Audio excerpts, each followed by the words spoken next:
Hello friends, मी अश्विनी. आज मी तुम्हाला बेळगावमध्ये असलेलं होलसेल मार्केट दाखवणार आहे. तर चला माझ्याबरोबर. मी घरातून निघाले तर पुढे जाते तर काय बघते, इतकं ट्रॅफिक झालं होतं. हे आहे शौर्य चौक. शौर्य चौककडे आल्यावरती इतकी ट्रॅफिक झाली होती. हे ट्रॅफिक कारण की तिकडं पाठीमागच्या साईडनं बघत असाल, मिलिटरीचे सगळे अशी रॅली चालली होती. पाठीमागनं ॲम्ब्युलन्स वगैरे पण होतं. काही त्यांचं काही आज असेल बहुतेक, मला पण माहीत नव्हतं तितकं. पुढं आले तर एकदम गर्दी गर्दी गर्दी होती. त्याच्यानंतर तिथनं जर असं ट्रॅफिक सुटलं, तोपर्यंत लोकांची जाण्याची गर्दी म्हणजे मी काय तू करत पुढं पुढं चालले होते. रिक्षावरती लिहिलेलं पण आहे. खरं ते कोणी वाचलं नाही. रिक्षावरती असं लिहिलं होतं की नजर हटी दुर्घटना घटी. खरं हे लोक बघितलेलं नाही. ते आपलं आपलं करत पुढं पुढं करत चाललं होतं. म्हणजे तिन्ही साईडनं रस्ते आहेत. आता इकडनं पण गाड्या येत होत्या. मी त्यातनं तशी रस्ता काढत पुढं आले. पुढं आल्यावरती सिग्नल देखील पडलं. हे आहे बोगारवेस. बोगारवेसपासूनच आपल्याला सिटीमध्ये जाण्याचा मेन रस्ता असते. आणि इथं पण इतकं वाईट झालं बघा. सिग्नल चालू झाल्यावरती तिकडच्या साईडने ही कार आली आणि एकदम ब्रेक मारून ती मधीच थांबली. तर हे हे काय समजायचं, पुढं माणूस जायचं काय नाही जायचं.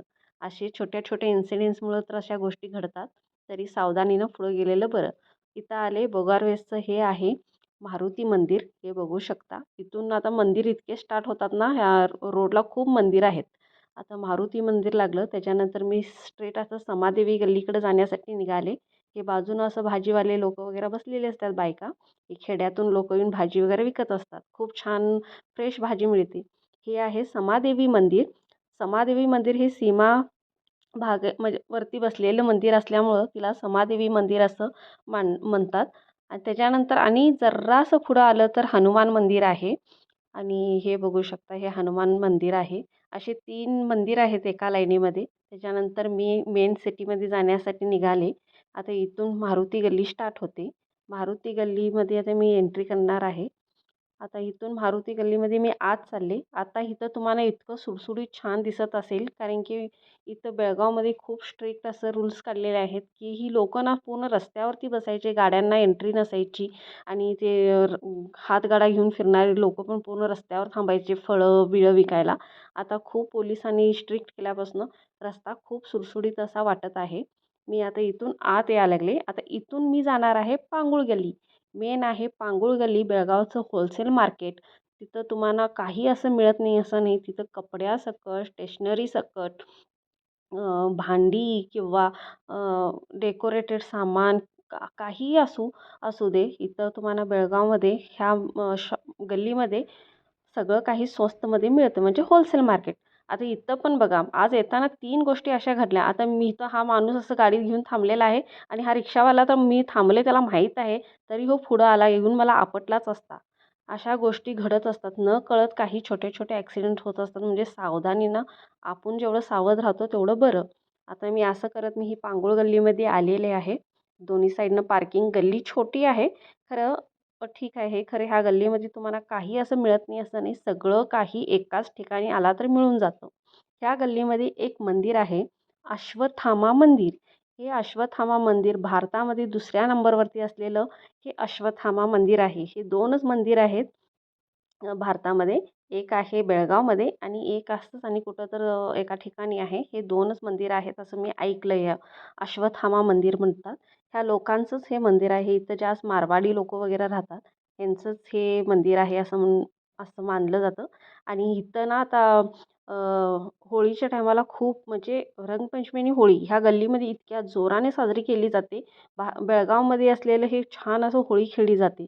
आता इथं मी आलेली आहे आणि पार्किंगला तर मला बिलकुल जागा नव्हती. दोन्ही साईडला फुल पार्किंगच्या गाड्या लागल्या होत्या. म्हणून पूर्ण आतपर्यंत मी गेले पार्किंग शोधत शोधत. आणि आता एका ठिकाणी मला पार्किंगसाठी जागा सापडली आहे. कारण की इथं छोटे छोटे कन्स्ट्रक्शन्स पण चालू आहेत. तिथं कामं देखील चालू आहेत. तसं करत करत मी एक पार्किंग शोधले आणि आता तिथं पार्क केले आणि मला जे घ्यायचं होतं ते आणण्यासाठी मी गेले. पटकन म्हटलं 2 मिनिटाचंच काम होतं माझं. मी पटकन चालत जाऊन रस्ता क्रॉस केला आणि पटकन जाऊन माझं सामान घेऊन परत घरी वापस येण्यासाठी निघाले. तिथून मी पुढच्या रस्त्याला आले. हे मला कडोलकर गल्लीमधनं मी म्हणजे आता इथलं तर हे आहे मारुती गल्लीच. हे तुम्हाला वरती घड्याळ दिसत असेल. हे ब्रिटिशकालीन घड्याळ आहे. खूप जुनं घड्याळ आहे हे आणि हे शेप देखील बघू शकता. ब्रिटिशकालीन घड्याळ आहे हे. त्याच्यानंतर मी कडोलकर गल्लीमधनं येऊन असं म्हणजे शॉर्टकट घेतले. मी पूर्ण सिटीत काही गेले नाही. शॉर्टकटमधनं मला घरी यायचं होतं आणि संध्याकाळची वेळ असल्यामुळं अंधार पण आता म्हणजे होतोय. पण मी पटकन निघाले तिथून आणि असं शॉर्टकट मारले. मी आत घातली अशी शॉर्टकटमध्ये गाडी घालून डायरेक्ट मी बोगारेसला पोचते असं म्हणून समजून मी निघाले. तर आता बोगारेसला येताना तिथं तुम्ही आमचं संभाजी महाराजांचं खूप छान असं स्टॅच्यू आहे आणि तुम्हाला ते देखील दिसेल आता येताना. तर फ्रेंड्स, व्हिडिओ आवडला तर नक्कीच लाईक करा. व्हिडिओ पूर्ण बघितल्याबद्दल थँक्यू सो मच. व्हिडिओ आवडला तर नक्कीच चॅनलला सबस्क्राईब करा आणि छान असं कमेंट करून देखील सांगा मी व्हिडिओमध्ये काही चेंज करावं का असं. तर फ्रेंड्स, तुम्ही माझा व्हिडिओ कुठून बघत आहात हे देखील कमेंट करून सांगा. मी तर तुम्हाला सांगतच आहे, मी बेळगावमधून व्हिडिओ शूट करत आहे आणि पोस्ट करत आहे. तर तुम्ही नक्की कुठून बघत आहात हे देखील सांगा. परत भेटते नेक्स्ट व्हिडिओमध्ये.